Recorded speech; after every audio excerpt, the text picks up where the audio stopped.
Recently widowed Susan decided to take her daughter on a spontaneous road trip to honor her late husband's memory. While driving through a desolate grassland, Susan spotted a prominent billboard that read, "Home of the world's largest ball of twine." Intrigued by such an unusual attraction, she couldn't resist the temptation to check it out. And so, the mother-daughter duo set off into the small, quirky town. As they arrived, they were greeted by the overly friendly sheriff. But Susan's daughter wasn't interested in their small talk.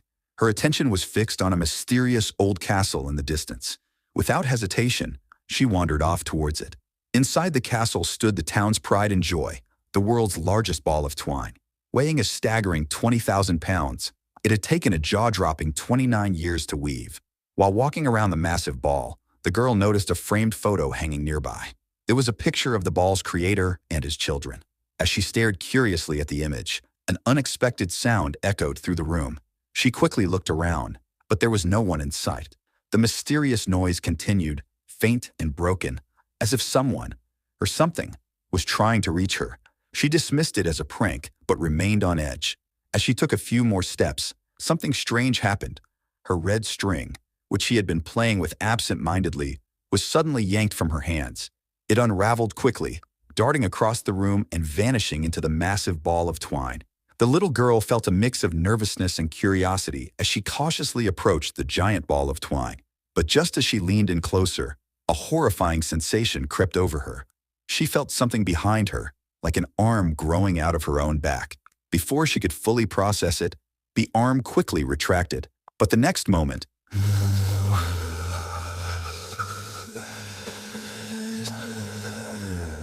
meanwhile, Susan, completely unaware of what was happening, was still chatting away with the overly friendly sheriff. When she finally made her way to the castle, she was greeted by an unsettling sight. Her daughter was nowhere to be found. All that remained was her daughter's headphones, lying abandoned on the ground. A wave of dread washed over Susan. Something was terribly wrong. Panicking, Susan rushed into the streets, frantically calling out for her daughter. But the townsfolk, they were eerily unresponsive. It was as if they were in some sort of trance, like life was husks, completely ignoring her pleas. Even worse, when Susan tried calling her daughter's phone, the line wouldn't connect. Unbeknownst to her, just moments after she left, her daughter reappeared. Her arms stretched outward as she sobbed, "Mom." But before the girl could escape, the massive twine ball came alive, dragging her back into its depths. Desperate and out of options, Susan stormed into the police station, pleading with the sheriff to organize a search party. To her shock, the sheriff coldly refused her request. His lack of urgency and compassion sent Susan into a rage. "You're supposed to protect the people, and you don't even care if someone's missing? What kind of sheriff are you?" Determined to find her daughter, Susan decided to take matters into her own hands. The sheriff, noticing her resolve, quickly stepped in to stop her. He claimed he needed to discuss the situation with his colleagues and suggested she wait a little longer. But with her daughter's life on the line, Susan had no patience left. As soon as the sheriff stepped out, Susan prepared to leave on her own. However, the moment she opened the door, an ominous scene greeted her. She overheard bits of the sheriff's conversation with his colleagues, and to her horror, they were talking about her as if she were their next target. In that chilling moment, it all clicked. This wasn't just a strange, sleepy little town. She had walked straight into a trap. Before she could come up with a plan, the door burst open. The sheriff's colleagues barged in. The female officer stepped forward and delivered an unsettling message. "We found your daughter, but she's no longer your daughter." Before Susan could react, the other two officers grabbed her and held her down.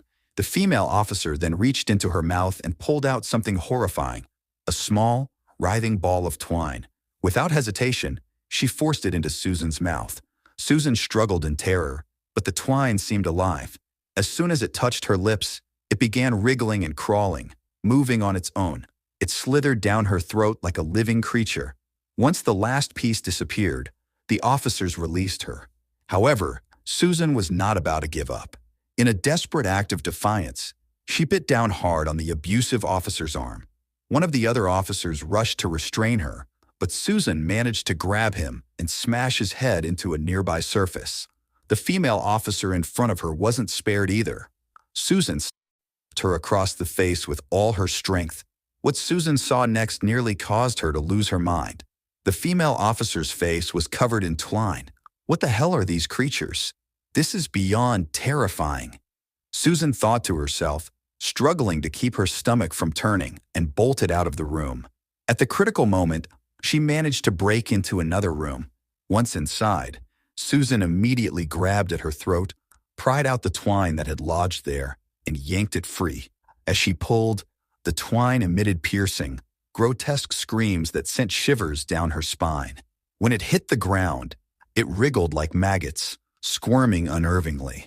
With the twine finally removed from her body, Susan grabbed an axe, and with a feral rage, she stormed out of the room. She hacked at anyone she encountered, whether they were human or something else. After all, she knew none of these people could be trusted. Another officer tried to step in, but clearly underestimated Susan's strength and resolve. With a single powerful swing of her axe, she sliced open his abdomen. To her disgust, his insides were filled with the same writhing twine. The remaining female officer started to panic. Susan immediately demanded to know where her daughter was, but the officer stubbornly refused to speak. At this point, Susan had no patience left. Without hesitation, she chopped the female officer's body into pieces, only to discover that she, too, was filled with the same horrible twine. The scene was chilling, and I couldn't help but feel a shiver run down my spine as I watched. With that twisted encounter behind her, Susan rushed outside, desperately calling out for help. But to her horror, every single person in the town had turned into a twine zombie. Determined to rescue her daughter, Susan didn't hesitate. She charged right into the zombie horde, wielding her axe with brutal precision. Anyone who dared to stand in her way was cleaved in two. Finally, after taking down an elderly man, Susan fought her way through the crowd. She seized the opportunity and managed to break free from the masses, running toward the old castle where the massive ball of twine was kept. Just as the villagers closed in on her, she slammed the door shut, locking it behind her.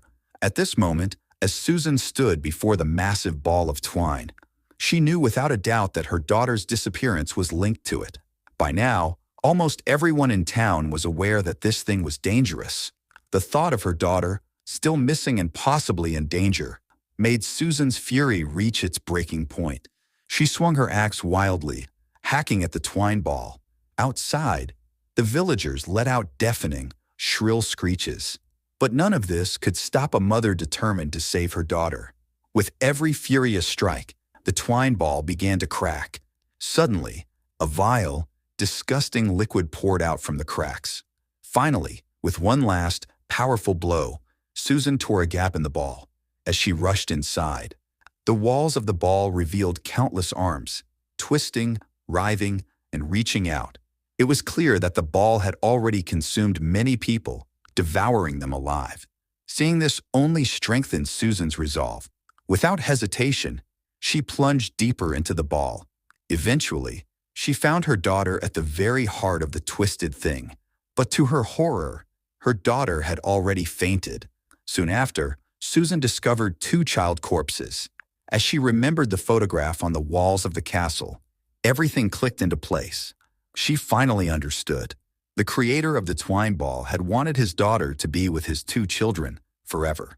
Just as Susan was processing this horrifying realization, the twine ball began to shift again.